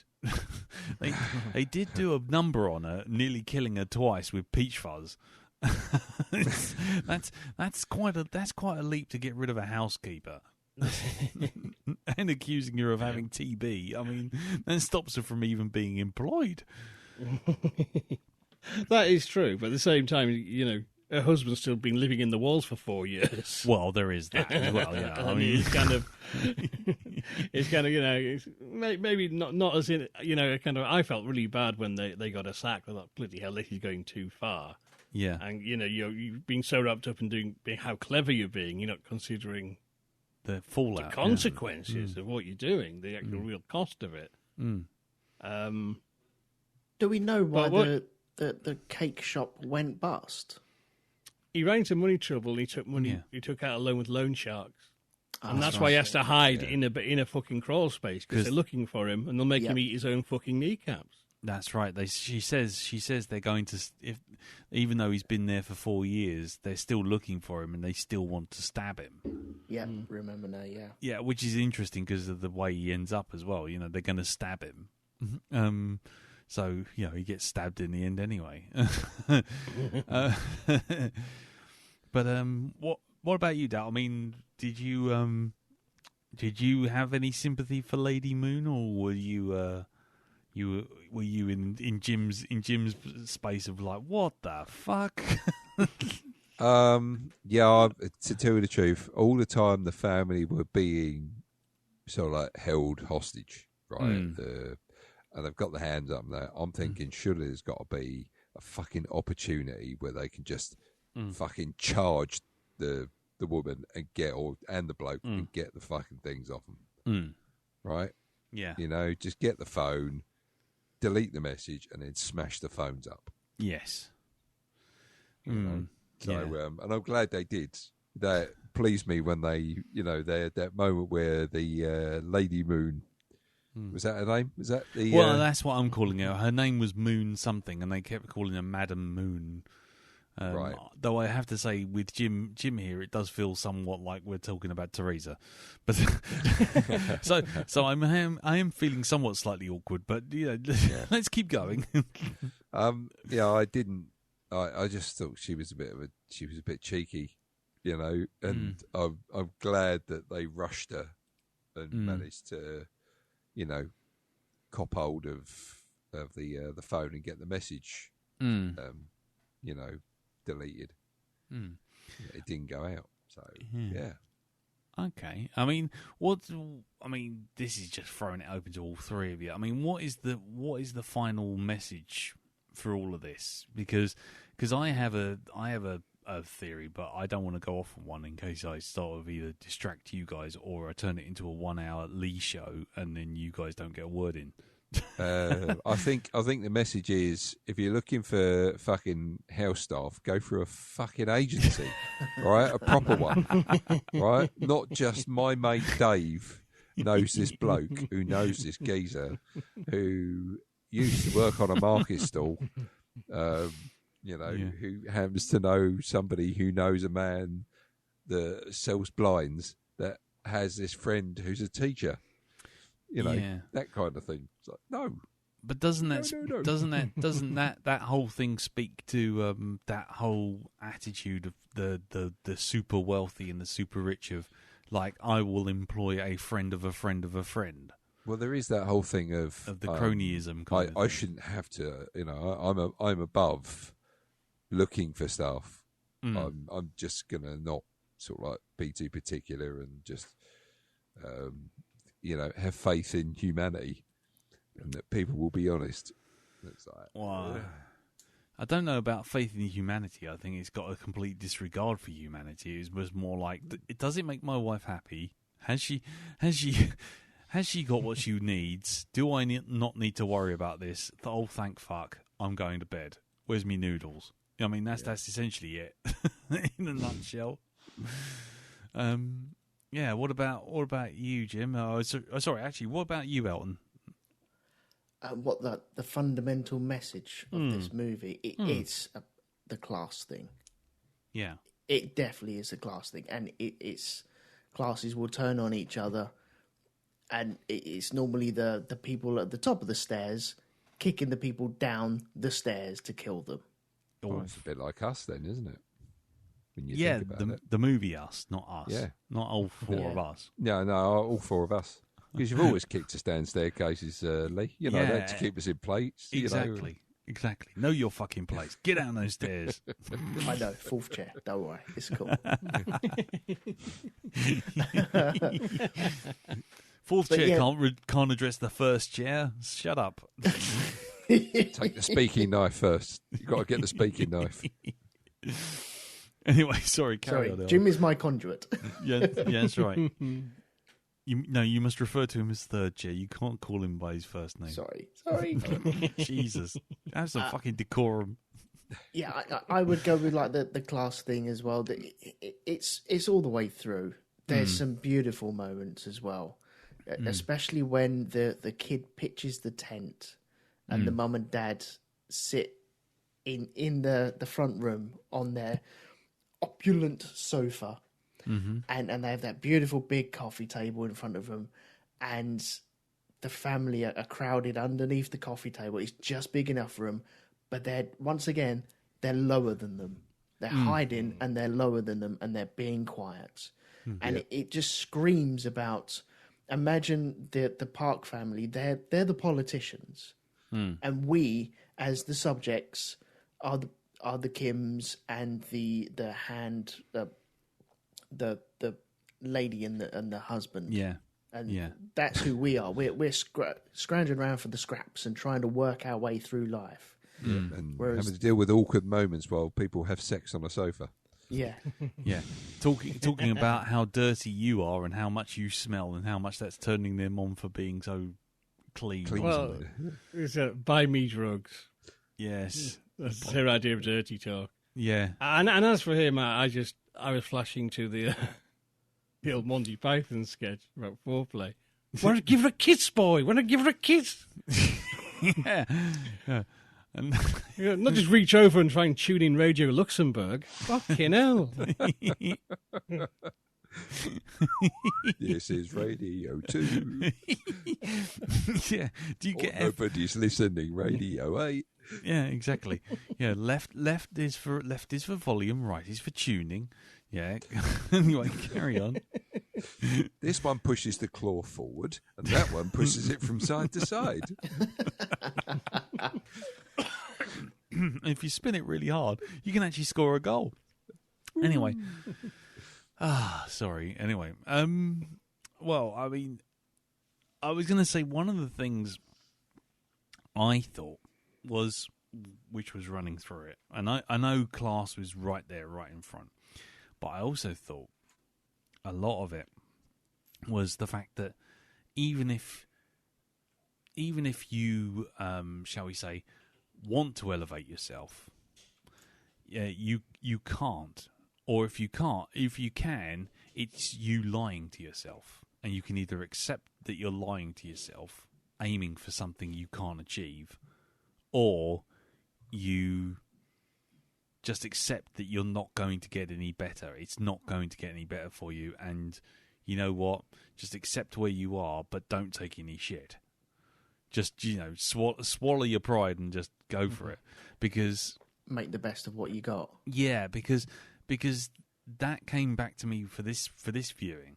Was this after all the water, after the deluge, and they're all sitting in that they're all in that big community hall trying to sleep. Yeah. And the Kim father, whose name again is Kitek. Yeah, Kitek. He turns around and he says, the plan I've had. He says to his son, who's Junsei. I'm going to say that. And he says to him, the plan I had was no plan. I have no plan at all. And from that point on, you can see there's a sort of difference between the son, who still wants to be affluent and still wants to be rich and still wants to be a part of that world, where to the point where he actually asks the Park's daughter and says, "Do I look like I belong here?" Yeah. Right, and then whereas the father has just, the smell thing, the whole motif of the smell, is that finally he realizes that there's no point. He doesn't fit in, and even if he did, they're still going to look down on him. They still, he's just accepted it. And that, to me, was part of it, was that whole thing of one of the main branches of the story was, that Jinsei, wants to be in that, wants to fool himself that he will still achieve that. He will still get there somehow. And the father is just like, you know what? I'm done with this lie. I'm done with it. I'm done with pretending. I'm done with all of this shit, because even when I think I'm fooling myself into thinking I'm part of this group, they still smell me, if you know what I mean. In the car, they still ignore me. They still think that I'm something to be ordered about. That I'm not a human. I'm a thing for them. I'm servicing them. And that's why he cracks. And to me, that was kind of another thing. It's just like, class and your own, achievements. Your aim, your ambition. Is it a lie, or should you just accept where you're going? You know what I mean? So when he disappears after the stabbing, he finally accepts his position of being basically in the basement, of living there forever. It's not just a case of he's going there to hide. He's going there because that's where his position in life is. That's where he feels he deserves to be. And there's no point in trying to be otherwise. Whereas Jinsei keeps writing to him saying, "Oh, I'm going to buy the house, and I'm going to do this, and I'm going to do that, and all this sort of thing." But when he does try and act like one of the rich folks, what does he get? He gets the fucking landscape stone right in the head. You know what I mean? So he pays the price for fooling himself into thinking that he's something he's not. Well, that was one of the last things he said. He was, because his dad turned around and said, "Do you know what? Plan never fails. It's no plan at all." But at the very end, he's saying, "Look, he once again wants to aim high, and I've made a plan. I'm going to get all this money. I'm going to buy the house, and then you can step up and walk up the stairs and out." But yet he's still got to start from that little basement flat. And is he ever going to be able to do it? I don't know. I think who's the director on this? Sorry, I forget. Bong Joon-Ho. I saw a very brief interview where he worked out how long it would take for him to actually own that house on the wages that he was earning, and I think he worked out to well over 500 years. Yes. So it's unobtainable. Yes. But he's still striving for it because he's convinced himself by surrounding himself with these rich people that he ingratiated himself into the party and all that sort of thing, and he feels like he was getting somewhere. But also he had that friend who was going off to university, who was this big rich friend who he was ashamed to bring to his house right at the very beginning, the one who gives them the landscape stone. Yeah. So to me, but it is all about class. You're absolutely right. But one of the things that I think kind of hangs underneath the bottom of it is this whole thing of, ambition. Is it better to lie to yourself and live in hope that you're going to move up, or better to just go, you know what? I'm going to be stuck here. There's no point in fighting the system. I might as well just accept my place. Sorry. Yeah, go on. You sound doubtful. I think there's probably That's the wrong sort of message, I think, to put across. Yeah. Just accept what you are. Mm. In that, it's like saying that, fortune telling and stuff like this is totally accurate, and what you get is completely, this is it, and that it's all been preordained. Because then it's like, well, why bother? Try. Well, that's exactly the sort of that's what he comes to, isn't it? That's the thing the father comes to. He comes to that conclusion. He does, because he's let society. It's wore him down to that point where he's believed that, and it's like, well, what have I got to lose? And this is what happens when you become somebody who doesn't have anything to lose. You just do whatever you like. The thing is, though, they've tried to take someone else's life away from them. They've taken the driver's life away from them. They've stepped into the shoes of the housemaid as well. If they'd done this fair and square and worked their way up, then maybe they could obtain it. But I think because they've gone for the underhanded, easy way, I'm doing that, the son forged his documents and got the tuition thing. Yeah. I forget what the daughter was there for. She was there for counselling for the... She was doing art therapy. Art therapy, wasn't she? Art therapy. So it's all blagging your way through. If you hadn't blagged and actually worked your way up to this point, maybe it would have worked out a bit differently. Instead of trying the fast track route of getting there, get rich quick and or die trying type thing. Yeah, but counter to that, would they have ever got there? That's the point. If he, it starts with a blag that he gets recommended by the rich mate, doesn't he? Yeah.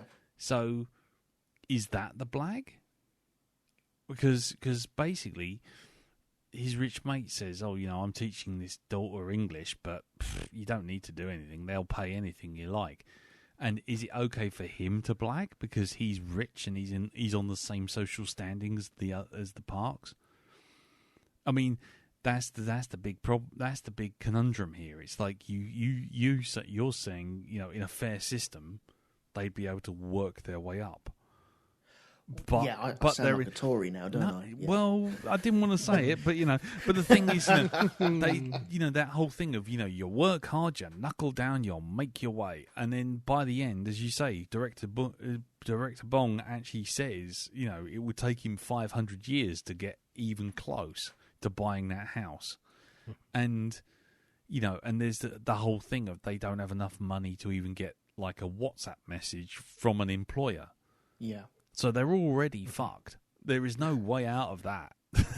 to the point where the bit that still makes me laugh is the bit at the beginning where it's like, even just to sort of like get a free fumigation, they just open the window when the sewers are being done. It's like, oh my god. But anyway, sorry, it's all gone a bit weird. But now there is that thing of, do you just work your way up and do it correctly? Is that the right way to do it? Or is it the underhanded way, being a bit shifty, being a bit blaggy, having the gift of the gab to try and work your way out? If you work it and then you do it, good on you, pat on the back. But the people actually trying to work their way up will look at people cutting through and cutting in and jump in the queue and go, well, hang on, what the fuck's all that about? That's not fair. And it's really not fair in both ways, is it? It's not fair. You try and work up to something unobtainable, or you see someone skipping ahead because they just got the gift of the gab to get in front of you, and they somehow blag it. That's not fair either. No, but it's also the whole point is that that you have to be travelling in those social circles to even get your foot through the door in the first place, whether you blag it or not. It's who you know, not what you know. Exactly. Yeah. And then you come back to the whole thing of the privilege of these people that because they don't interact with shall we say the lower classes, they rely on recommendations from rich friends who are all of their same social standing, and so therefore given equality in their opinion, which they may not necessarily earn. So like that rich kid going off to university, he's rich, he's very clever, and he's very nice and well presented and very cool, but he's the same level as the Parks. So when he turns around and says, "This guy over here will do the same job as me," the Parks' mother, the mother actually says, he was very good, but I wasn't going to employ anyone, but because he recommended you, I've let you in. Mm-hmm. So you've got to say to yourself, would he have ever, even if he was actually genuinely worked to the point that he says on the diploma, would he have ever got that foot in the door in the first place? Possibly not, no. Well, I would stress probably most likely not, if I'm honest. So basically this film is telling us it's who you know, what you know, but be at the top of the food chain because the rest of them are scum. And they're not saying it's scum. I mean, go on, Well, Jim. I think it's also saying that this film, I think, has a very strong undercurrent of to understand a man, you have to walk 100 miles in his shoes. Mm. And it's interesting that these people who are the lowest of the low, they've been around a bit. They know how people work. They know how to behave. They're trying to better themselves, and they can blend in. Mm. Flip the roles. The Parks barely know what fucking day it is. Mm. Exactly. Probably, would be lost in a supermarket, wouldn't know what to do. That's how out of touch and cosseted they are. Well, she doesn't even bag her own groceries, does she? No. I mean, literally completely clueless. Mm. I mean, privileged to the point of it almost being like a disability. You know what I mean? They can't function outside this bubble world they live in. Because they've never had to. No. Mm. And that's a big part of the whole thing, that they can't exist without the people they're exploiting.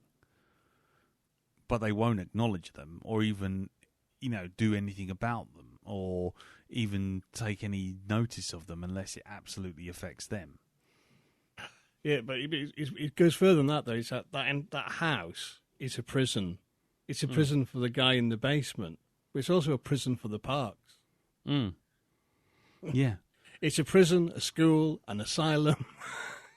Yeah. They're absolutely trapped in there and trapped by this lifestyle where they have to behave a certain way, and it's all about a certain set of standards and appearing a certain way and doing things a certain way and mixing only certain people and not going anywhere else. To the point kind of like, oh my God, the subway, frightening, Yeah. Yeah. I mean, rather interestingly, the house itself, only the ground floor was ever built. The rest was all CGI. But there you go. Whenever someone says CGI, oh, it's so fake. Just look at that. Nobody questioned that for even a second. Nope. No, that was just a house. No, it's not. It's just the ground floor. So, anyone else got any other additional thoughts? Darren, you want to chime in on anything? I thought it's like it's amazing how a film can turn up the should we say, put on the tense stuff. So it was kind of going along quite nicely for a while, and all of a sudden, when the other lady shows up and then they get discovered, it's that the whole thing becomes incredibly tense. I thought. Yeah. Oh shit! No. Yeah. This can only go wrong from here on in. Exactly. Yeah. So was that I noticed. Yeah. I mean, what do you think it would have? How do you think it would have played out if they had actually helped that lady and get her husband and take care of them? Well, this is the thing. What exactly could Lady Moon bring to the table? Because you've got to pull your weight in this situation. So she's not part of that household. So what could she possibly do to help them? They'd be doing all the work. They'd be keeping those two. But isn't that part of the problem? See, I hate to sound all, up the socialist workers and, with freedom for tooting, but isn't that the whole point? If they all work together, she might not necessarily have helped them out, but they could have helped her because they got into that position. But their whole thing is not about helping anybody else apart from themselves. Exactly. And then, because one minute you're sympathising with them, going, "Oh, well, why won't they're in such a terrible position? Why won't somebody help them?" And all this sort of thing, and they won't help anyone else. They are as selfish as anyone else. Well, Lady Moon's selfish because she's literally offloading her husband onto them. I'll just give him a bag of food once a week; he'll be fine. Well, what are you going to be doing? Oh, I'm just going to fuck off and not come back again. Yeah. Was it's a bit of a millstone around my neck. I thought she was going to go off and work. She was going to find other work. I didn't hear her say that. No, go on. Yeah, I just got the impression that she was just offloading the responsibility of looking after him onto these people. And it's like... what? We've got sympathy for your situation, but we didn't ask for this. This is it. We're all on a bit of a scam. You've been doing the scam longer than we have. Okay, so she's got absolutely, no right to suddenly get on her high horse when look what she was about to pull. The only reason they didn't say anything to her is because it's like, well, we can't say anything to her because she could blow our cover. They knew the mother knew the repercussions of this. She reveals that her family's actually in it with her. That's another person outside the family that knows what's going on here, and that's a danger. Yeah, she's outside the circle of trust, as they say. But again, ironically, one act of kindness, one act of selflessness would have avoided all of this, and the same goes for the end as well. Because if the father, the Parks father, the father of the Parks family, if he had just turned around and helped the Kim's daughter with the stab wound, one selfless act, just do something for someone else, they would have been fine. And that's the problem. Selfishness is one of the key things all the way through this. Almost beyond the class war. It's just everyone in the film is a parasite. You sort of think at first you think, what's that mean? But it's actually every single one of them, and it's their own selfishness for their own self-aggrandizement, their own survival, that they're actually killing the thing that they're feeding off of. So just one act of kindness to Mrs. Moon, or from the Parks the husband of the Parks family, you probably would have found a completely different movie, completely different outcome. Anything from you, Elton? Any other thoughts or anything you want to fire up? I just had something. It's just gone. It's really annoying. Okay. It was going to be like the best thing I'd said all night, but no, it's gone now. One thing I did notice, and I think it's just there just to symbolise like the Morse code, etc. Because you have the Morse code scene, and then the dad's writing a whole bloody journal on Morse code, hopefully that his son will see it. At what point does that son actually come along and see that? Is it in the middle of a paragraph somewhere? Yeah. And how many times does the dad repeat it? But there is a great little moment when they're down in the sewers and their house is flooded and they're trying to get the stuff, and the boy has got the stone. He's holding on to it dearly. And his dad's in the corridor near the toilets and brightly lit, and the sun is in that room and the lights are flashing, but it seems like Morse code. It's like beep, beep, beep, beep, beep, beep, and it just looks glorious. Yeah. I mean, the whole film is beautifully shot. I mean, there's no two ways about that. Oh yeah, absolutely gorgeous film. Jim, any thoughts for you? Trying to think of anything I've not covered. I think it's what I like about this film is the way, by turns, you find yourself in a different film, and your relationships with the characters sort of evolves throughout. And it is kind of, I mean, it's a rare film where you don't know what the last act's going to be. Yeah. How the fuck is this going to end up? Yeah. I mean, I had literally no idea. And that's rare these days because we have far too many scripts churned out by Film School where it's fucking Chekhov's everything and... Yeah. Oh, so tedious. You know, you can set your watch by the plot turns. Yeah. Whereas a film like this is kind of, you don't even know what kind of film you're in, never mind where it's going by the halfway point. But where is this? You just know it's... You know it's probably going to escalate. You know at some point it's going to go badly, but what direction? Don't know. You know, and that's masterful storytelling to be able to do that. To have the confidence to do that, and what's more, to tell studio suits to say, "Oh no, you can't change genre halfway through." Oh fuck off, I can. Yeah, I can do whatever the fuck I like. I'm in charge of this spaceship. Bog off. You sit back, son. Watch the master at work. Yeah, you can polish the awards later on. All right. Yeah. I'm going to use his own phrase at the award ceremony. I'm going out to get very drunk. Yeah. Go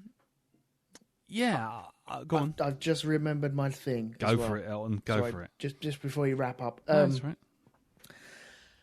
We're talking about the class and working your way up the ladder, etc. Sorry, I keep saying etc. Sorry about that. It's all right. Don't worry. Keep working your way up the ladder. And yet, when the family get into the house, what do? Once they've got control of the house and the parks are gone, what do? They basically wreck it. They take the piss, don't they? Yeah. They take the piss. They drink everything. They eat everything. They just don't care. And I think that is another thing that he is trying to say with this movie of the lower class, maybe because they are the lower class, they just don't care. They don't treat the upper class stuff with respect, and so they don't deserve it. Well, respect is another line, isn't it? I mean, at the end, is, yes. It's what's it? The guy in the basement. That's his final word, isn't it? Respect. And that he sees respect for the owner of the house, Mr. Park. But yeah, as you say, as soon as the Kims get control of the house completely, they're just like, well, it's ours. We can do what we like. And again, it's the thing of entitlement, and whereas the maid didn't. She brought her husband up. They used the space. They sat there drinking tea and enjoying the view. Whereas the Kims abused it. Again, it's that whole thing. It's the power corrupts. Absolute power corrupts absolutely, and it's kind of written this film like a stick of rock. That as soon as those guys from the basement get a house that big and it's all theirs, it's like, well, they don't see where they've come from. Yeah. They don't see all the other people they've had to, have assist them or help them to get to where they are. They are now entitled to this. They have done this. They have done it. It's theirs. Bosh. They've worked their way up to this. They really haven't. They haven't. They've just blagged it. Which is pretty much what you get the sense that anyone who owned that house in the first place probably did. Did they earn that, or did because everything's kind of handed to the Parks on the plate. Well, you could say the previous maid earned it because she came with the house when the Parks moved in there, didn't she? She was there already. But then that was because she wasn't she the housemaid for the original architect? I think so. But because she was there, I wondered if she had the idea of maybe her. Well, she didn't let on that there was a basement, so she could move her husband down into the basement. Once the architect either died or moved on, but I can't remember which. But yeah, that's when she discovered the basement, the panic room, so to speak, and then just moved him in there. Yeah. Anyway, I have nothing more to say. I apologise. No, don't apologise. That's the whole point. I was just going to say, I think this is what's really interesting, and maybe it'll make us reevaluate certain films again, is that this is the same theme to a certain degree that ran through Bong Joon-Ho's previous movies, and the one that I know that Darren didn't particularly care for, which was Snowpiercer. Yeah. And I'm just wondering now, if not that we're going to do it now, but I'm just going to say, if we ever revisit that film, it might be interesting with a view of, he sort of was at Snowpiercer, and this is where he ended up. Or what's the other one? The Host. The Host, yes, yeah. The Host with that big salamander frog thing. Yeah, but again, that's sort of, that's all about privilege, about, the haves and the have-nots, and a lot of commentary on the ecological matters, which go back to what I was saying before about the rain.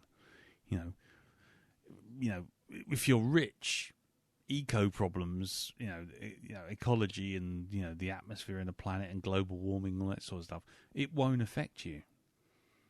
But it will affect everyone who's lesser, shall we say? And again, that's sort of symbolised by that whole thing with the rain. The rain comes down, and everyone on Mount Olympus is sitting there going, "Oh, what a lovely day," while everyone down in the shit is sitting there trying to dig their shoes out of a pile of silage. You know what I mean? So there's a lot of that in there as well. Yeah. Also, the people, the haves, are more likely to cause the global warming because of their way that they travel around. They are driven around in their big cars. They fly on their big planes to their exotic locations at a whim as well. Again, it's consequence-free living. Yeah. And which puts them in a bubble, which is pretty much why they can be, bamboozled in such a way by, people who are con men who are doing everything they can to get out of that horrible situation. Anyway, I will stop. Because otherwise I will do my... And now Lee's dissertation. Please play the violins and I shall sit here in my chair and tell you everything. Any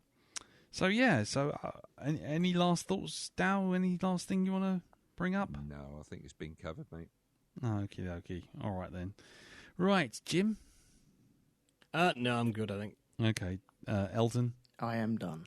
Cool. Right. Okay. So, anyway, yes, if you out there listening to this has listened to our talk about Parasite and our little discussions and conspiracy theories and mentions of various themes and whatnot, if you suddenly have a thought and you want to bring it up, do it one of two ways. You can either send in an email to us at feedback@blackdogpodcast.com, or you can go on the Facebook group, which is facebook.com/groups/the Black Dog Podcast, and leave a bit of feedback under the episode, which will be pinned to the top of the group. Right. So that's that. That's Parasite put to bed. My ears. That's okay. Hit my own mic stand. No worries, mate. So that's that. And now, before we say goodbye and also find out what's going on in the other podcasts, we've got to find out what film we're going to be doing next week. Yes. Now, I believe it's Darren's turn. Indeed it is. So, sir, Larmageddon 2, is it? No, but it does begin with L. Uh-oh. Okay. Well, go on in. Okay. Throw it at us. Go on in. Okay, now, this is a film that I've been meaning to watch for a good while, because I've heard good things about it. And I thought, well, you know what? Let's have a bit of a laugh. Let's have a bit of a giggle, because I've heard it's funny. But I suppose the proof is in the pudding. Okay. So the film that we are going to be watching this week for The Black Dog, and it is on Amazon Prime. Okay. For free. Is going to be starring Adam Driver and Daniel Craig, and it's Logan Lucky. Okay. Logan Lucky, eh? Indeed, yes. Right, that's interesting. And you haven't seen this? I've not seen it, but I've heard about it, and I've seen some bits from it. So, you know, I'd like to see this and have an excuse to watch it. Right, okay. Well, that's very interesting. So let's go around the table. Jim, have you seen this film before? Nope. Okie dokie. Have you ever heard anything about it? Nope. Not really. Steven Soderbergh? That's it. Yep, that's the one. Okay. Okie dokie. That's about all I know. Okay. Elton, what about you? Not a Scooby. Not a Scooby. Okay. Well, I have seen this. I saw it actually at the start of lockdown, so about 18 months ago. So it's definitely where Daniel Craig gets his Knives Out foghorn leghorn accent and gives it what for. I'm interested to watch it again. I will say no more than that. Beyond it was one of the 4 films that came out that year that wanted to use fucking John Denver's Country Roads Take Me Home. Right. Which isn't a spoiler, it's just a fact. Between that, Alien Covenant, Free Fire, and I can't remember the 4th one. Anyway, it was everywhere. John Denver's Country Roads. Oh no, Kingsman, Golden Circle. So if you like a bit of John Denver, you might be right here. So that'll be interesting. Okay, well, so next week, ladies and gentlemen, we will be off for Logan Lucky. I don't know why he turned it into this accent. I don't know either. I don't know. If it was set here, that would be what Daniel Craig would be sounding like. Yes, no. He sounds like I said, boy, I'm nothing more than a humble space chicken. But anyway, so prepare yourself for a spectacular accent. But Daniel we will. the Colonel Craig. Yeah, I say, I'm going to give you 5 herbs and spices, so I am. But anyway, no, I will say no more about the film itself. So, we will be doing Logan Lucky. So, brilliant. Right, okay, so before we go, let's find out what's happening in all the other worlds beyond Black Dog. So, Jim, what's happening in Hypnagoria.com these days? I'm about halfway through a series of reading sort of little bits and bobs from M.R. James that have like kind of a summary feel and a bit of a lighter tone to what you usually expect. Mm-hmm. All going well the next couple of days, carpet fitters notwithstanding. I might get out a chance to finish the 100th episode of Commentary Club, which is looking at a very special film indeed. Mm-hmm. You're not going to reveal. No. Oh, no. Juicy dangler. Yeah, but I'm fair to say most people won't have a bad feeling about it. Oh, all right. Okay, like that. I think I've already sussed it, but there you go. And on the main show, hopefully, all real life going on, continuing my series on brains in jars with looking at 3 different versions of Donovan's brain. Okay. Brains in jars. It's a niche subgenre, I'll be honest with you. It is. Okay, right, brilliant. And that's all over at hypnagoria.com. It is indeed. Lovely jubbly. Okay, and what about you, Elton? Well, today I released an episode of Shonky Lab, which Darren was involved in. Indeed. Do you want to take this one, Darren, or shall I continue? You can continue, sir. Yep. It's, your baby. Well, I was joined by Greg and Darren to talk about The Handmaid's Tale, and we talk about everything up until season 4. No season 4 spoilers, but we spoil the shit out of season 1, 2, and 3. Okay, brilliant. Yes, we do. Well, there you go, and that'll be happy viewing I'm sure. Yes, yeah.